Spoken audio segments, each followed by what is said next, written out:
السلام علیکم ورحمۃ اللہ۔ پیارے بھائیوں اور میری معززات ماؤں بہنوں اور بیٹیوں، بلوغ المرام کتاب الصلاۃ سبق نمبر ہے 37 اس سے پہلے الحمدللہ بلوغ المرام کتاب الجامع مکمل ہو چکی، اور کل بلوغ المرام کتاب الطہارہ بھی الحمدللہ مکمل ہوئی، اور بحمد اللہ تعالی و بفضل اللہ تعالی و بنصرت اللہ تعالی آج 13/4/2017 بروز جمعرات ہم شروع کر رہے ہیں بلوغ المرام کتاب الصلاۃ۔ اللہ احکم الحاکمین، اللہ وحدہ لا شریک، اللہ مستوی علی العرش،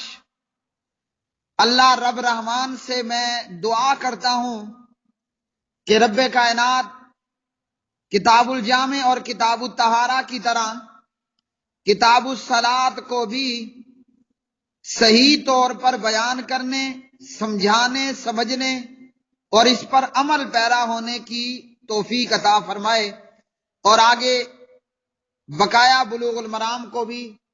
اللہ وحدہ لا شریک اپنے فضل و کرم سے بیان کرنے، پڑھانے کی توفیق عطا فرمائے۔ اور اللہ سبحانہ و تعالیٰ سے یہ دعا ہے کہ اللہ رب العالمین میرے اس عمل کو اپنی بارگاہ میں قبول و منظور فرمائے، اور اللہ سبحانہ و تعالیٰ اسے میرے لیے اور میرے ایڈمنز کے لیے، میرے معاونین کے لیے صدقہ جاریہ بنائے، کہ جب تک بلوغ المرام واٹس ایپ پر، فیس بک پر، یوٹیوب پر گردش کرتی رہے،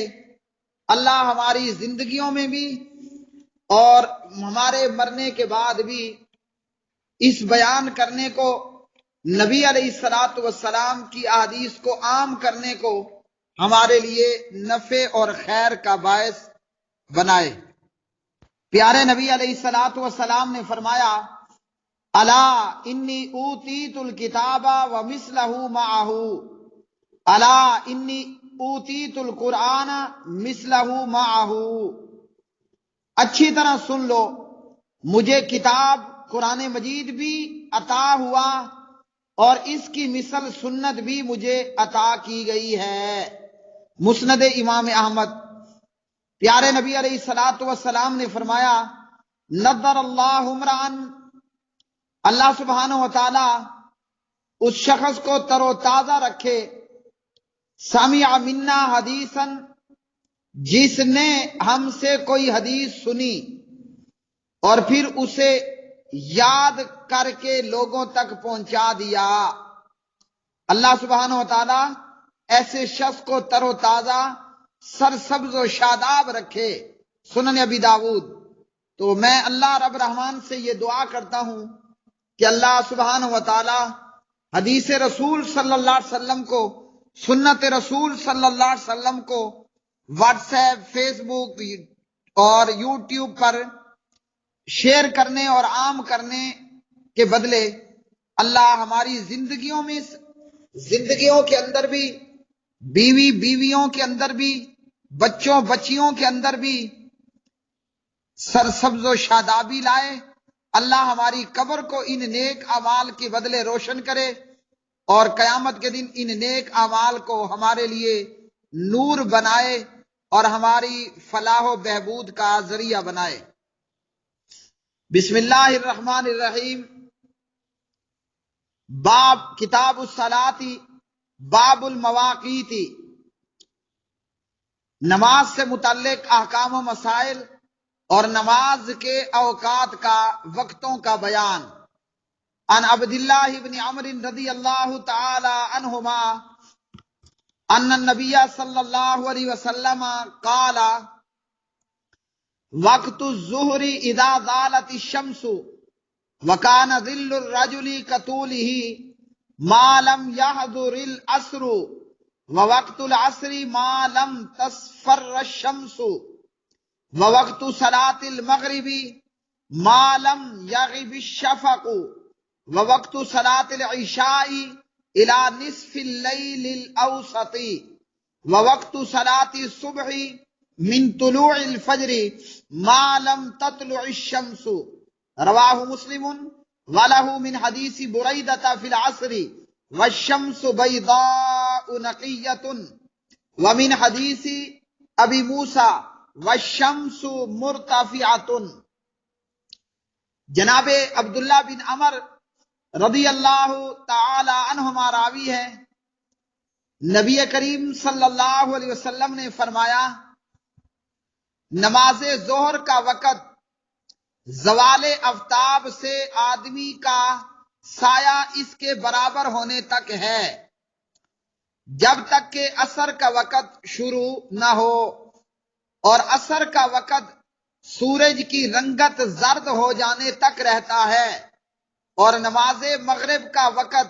شفق کے غائب ہونے تک رہتا ہے، اور عشاء کی نماز کا وقت رات کے پہلے نصف تک ہے،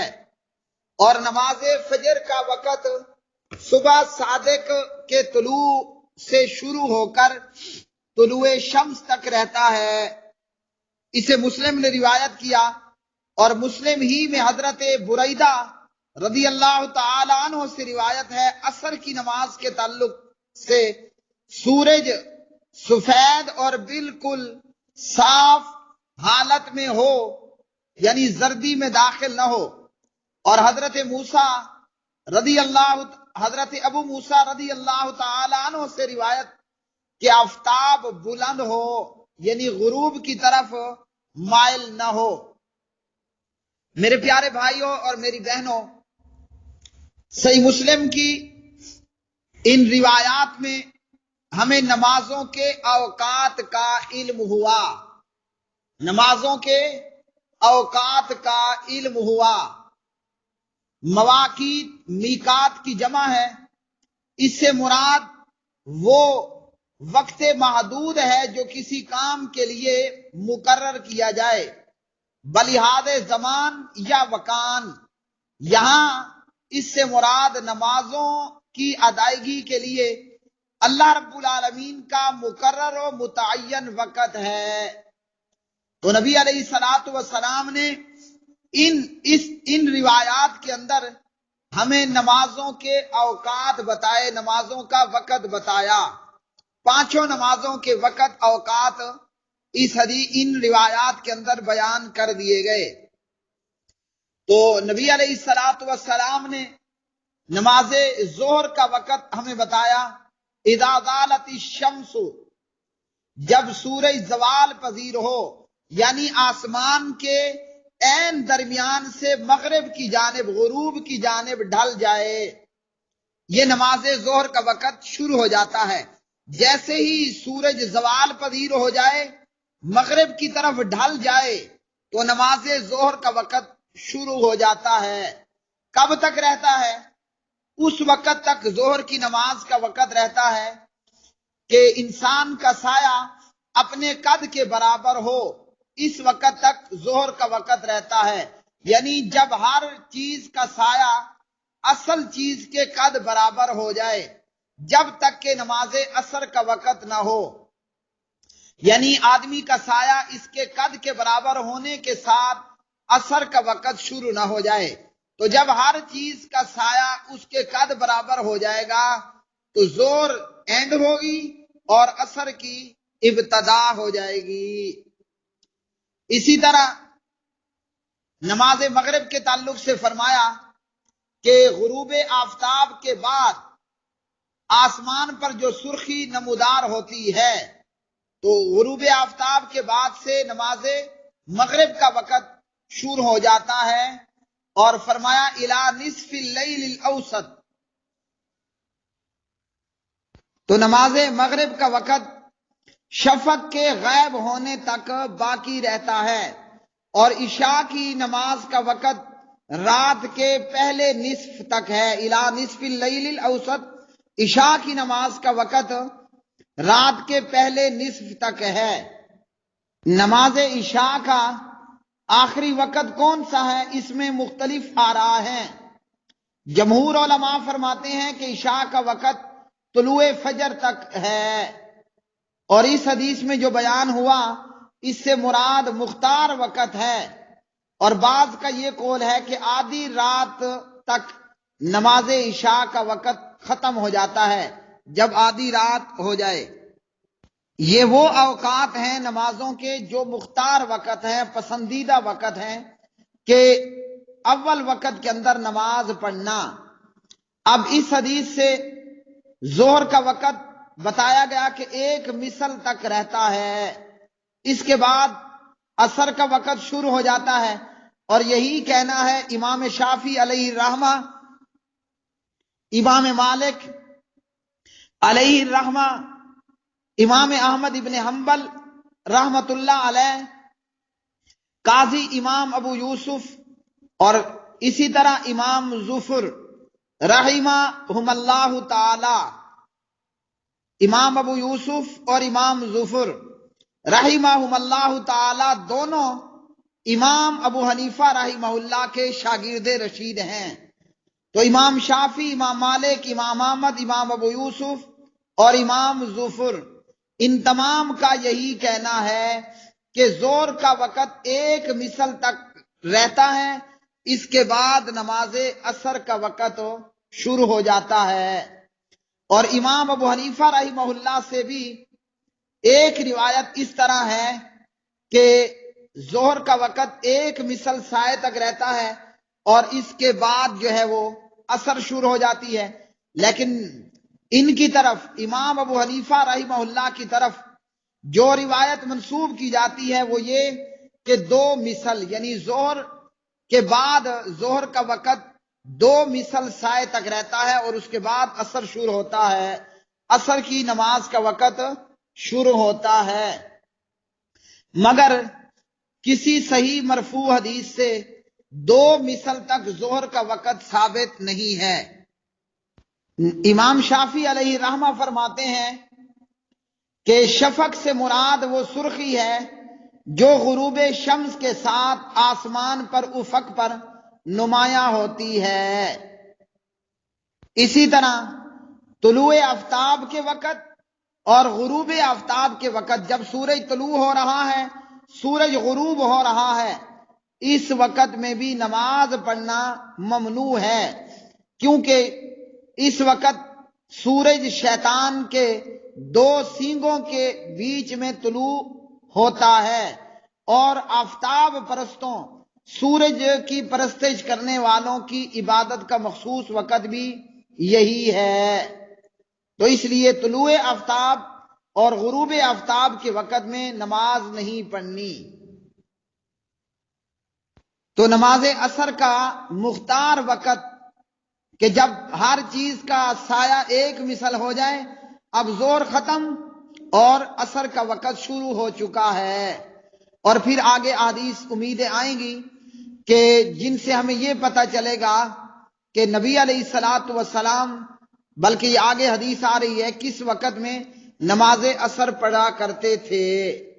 اور اسی طرح نماز عصر کو لیٹ کر کے پڑھنا کہ جب سورج زرد ہو جائے اور ڈھلنے کے قریب ہو جائے، تو یہ وقت کوئی اچھا اور محبوب وقت نہیں ہے۔ نماز کے تعلق سے ہمیں چاہیے کہ ہم نماز کے پورے آداب کا خیال کریں، چاہے اوقات نماز ہوں یا نماز کی ادائیگی، ہر چیز کا بھرپور اور صحیح سنت اور حدیث کے مطابق اہتمام کرنا چاہیے، وگرنہ ایک ضعیف حدیث کے مطابق اگر بندہ اچھی طرح صحیح نماز نہیں پڑھتا تو نماز نمازی کو بد دعا دیتی ہے، جس طرح تو نے مجھے ضائع کیا اللہ تجھے بھی ضائع کرے۔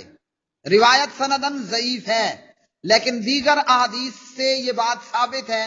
کہ نماز جس قدر اہتمام کے ساتھ پڑھی جائے گی اسی قدر نماز کا ثواب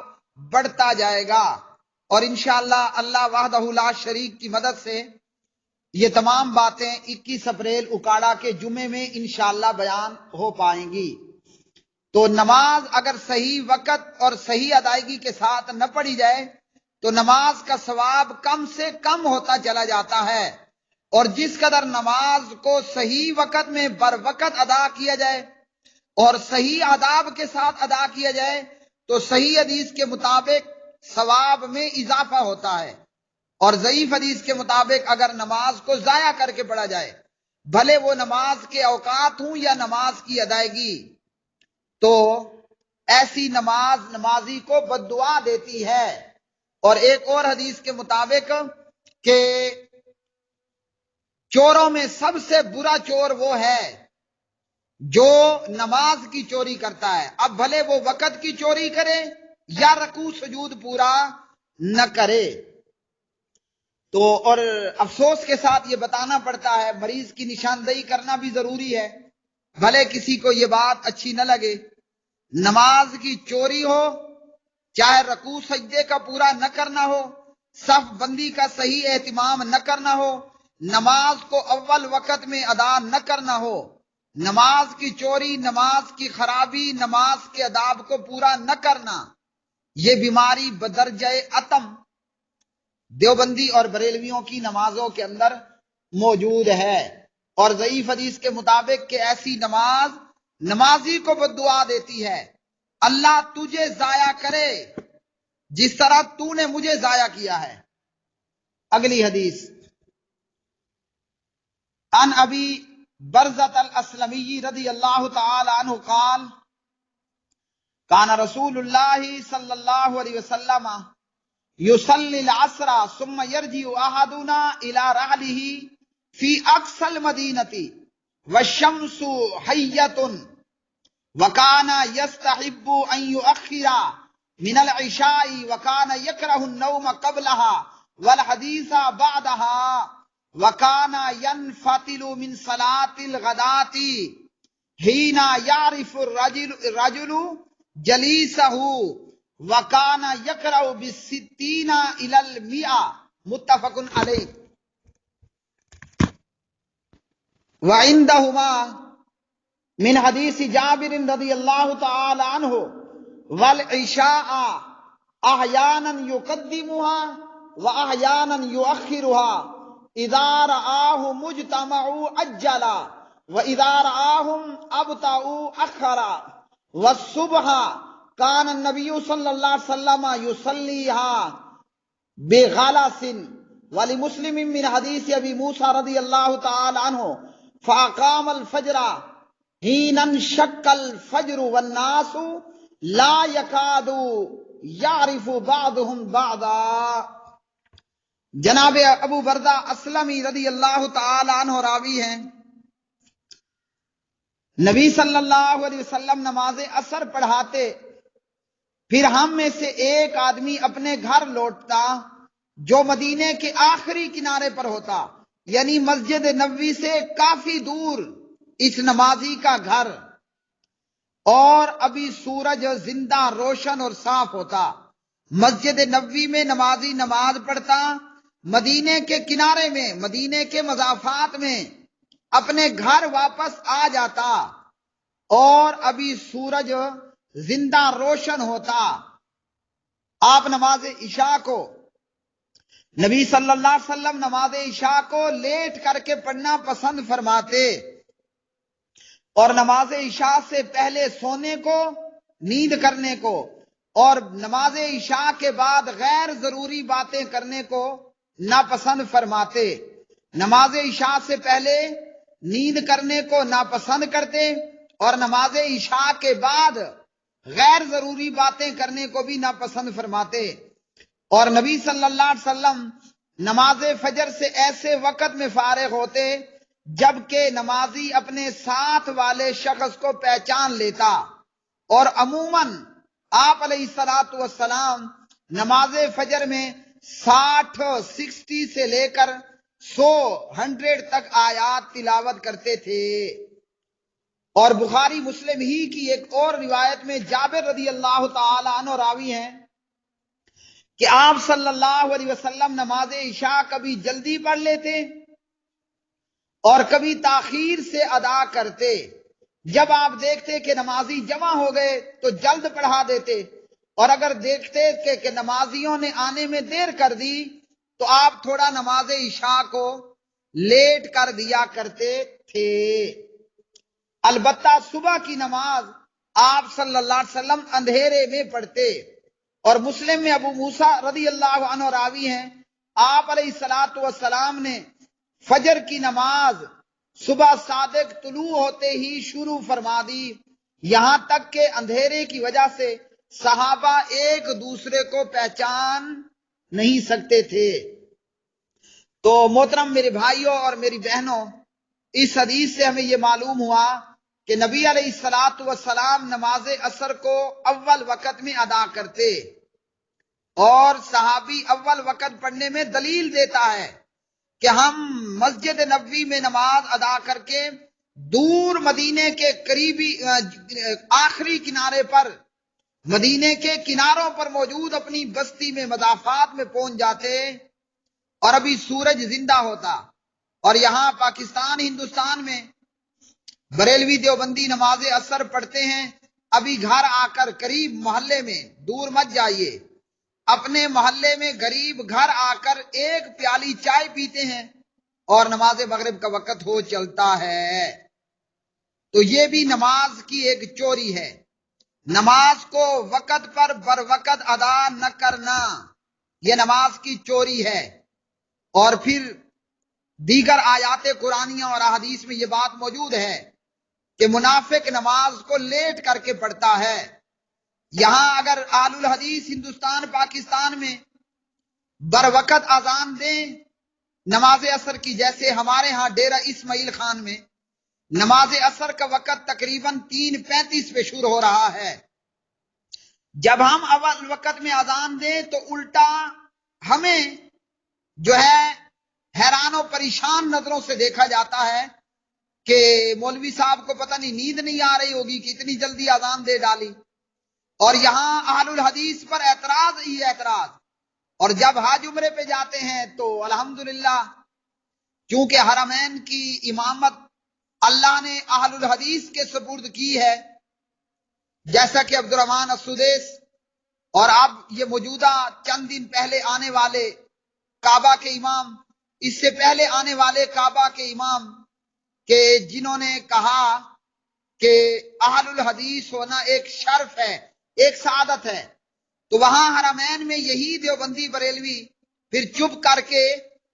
3:30 پونے 4 بجے نماز عصر پڑھتے ہیں، اور یہاں ہندوستان پاکستان میں نماز عصر کا بیڑا غرق کر دینے والے۔ نبی علیہ الصلوۃ والسلام کے ساتھ صحابی نماز پڑھتا، اپنے گھر اپنی بستی میں پہنچ جاتا، سورج ابھی زندہ روشن اور صاف ہوتا تھا۔ ایک اور مزیدار بات اس حدیث سے معلوم ہوئی کہ نبی علیہ الصلوۃ والسلام نمازیوں کے مطابق اگر نمازی جمع ہو گئے تو جلدی نماز پڑھا دیتے، کوئی لیٹ ہوتا تو تھوڑا لیٹ کر دیتے۔ اور آج نمازیوں کا حال کیا ہے، بھلے وہ اہل الحدیث نمازی ہوں یا دیوبندی بریلوی نمازی ہوں، مسجد میں آتے ہی بس نظریں مسجد کے کلاک پر ہوں گی، گھڑی پر، 1 منٹ اوپر ہوا امام کی شامت آ گئی۔ اور یہاں کل کائنات کے امام، نبیوں رسولوں کے امام، اور آگے مقتدی بھی کون؟ سبحان اللہ، وہ مقتدی جو چلتے زمین پر ہیں، جوتیوں کی آواز جنتوں میں آتی ہے۔ مسجد نبوی کا امام نماز لیٹ کر رہا ہے، عشاء کی جلدی پڑھا رہا ہے۔ صحابہ نے تو کبھی نہیں کہا یا رسول اللہ 8:30 ہو گئے، کیوں دیر کر رہے ہیں، جلدی کیجئے۔ ہمیں اگر دنیا کے دھندے اور دنیا کے کام ہوں، بڑے ریلیکس ہو کر کھڑے رہتے ہیں، پتہ نہیں مخلوق کو کیا عادت ہے، مسجد میں آتے ہی طبیعت میں ہلچل پیدا ہو جاتی ہے کہ اللہ کرے یہاں سے جلدی بھاگیں اور جلدی نکلیں۔ جبکہ سن لیجئے نبی علیہ السلام کا فرمان، کل قیامت کے دن اللہ کے عرش کے سائے میں وہ نوجوان بھی ہوگا جس کا دل مسجد میں لٹکا ہوا ہو، مسجد میں زیادہ رہنا پسند کرتا ہو۔ اسی طرح نماز عشاء سے پہلے سونا ناپسندیدہ عمل ہے۔ اگر نماز عشاء کے فوت ہونے کا خطرہ ہو،